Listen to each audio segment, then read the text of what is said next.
Dahil nga malakas ang ulan, lang kami ng Spanish sardines tindahan. Pero hindi nagustuhan ng mga anak ko dahil sobrang anghang nga daw. Hi everyone! Welcome back to my channel. This is Rina at ngayon nga ay gagawa natin ng remedyo ang nabili nating sardines dahil sobrang anghang. Ngayon nga ay lumabas ako ng aming bahay at nag-decide kumuha ng malunggay para magawa natin ng paraan itong ating maanghang na sardinas. Sobrang taas nga ng dahon ng malunggay na ito kaya dito lang tayo sa baba niya kukuha. Sana may makuha tayong marami-rami.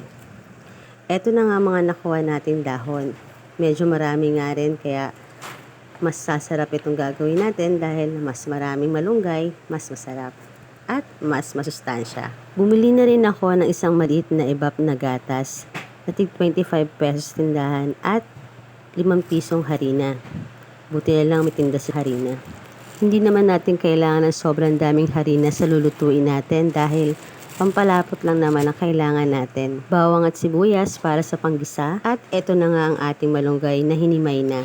Tara na, simulan na natin ang pagluluto ng makahabol sa kanilang hapunan. Nagpainit lang tayo ng mantika sa kawali at saka sinimulan ng pagigisa ng bawang at sibuyas. Pinagsabay ko na. At pag okay ng ginigisa natin ay idadagdag natin itong ating Spanish sardines. Tapos magdadagdag lang tayo ng konting tubig. Sasabay na rin natin ilagay ang ating dahon ng malunggay. Tapos aantayin lang natin kumulo ito at maluto ang dahon ng malunggay. Bago natin idadagdag ang ating evaporada.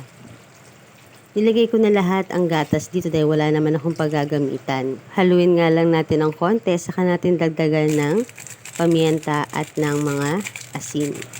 At pag kumulo na nga, ay pwede na nating idagdag ang ating tinunaw na harina, 1 spoon na harina sa kalahating cup na tubig.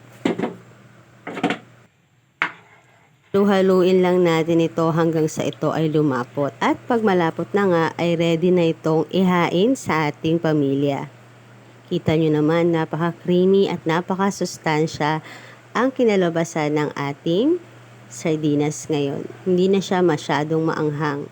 Meron pa rin siyang konting anghang pero kayang-kaya na. Thank you for watching. Please don't forget to like, comment, and subscribe to our channel. Bye!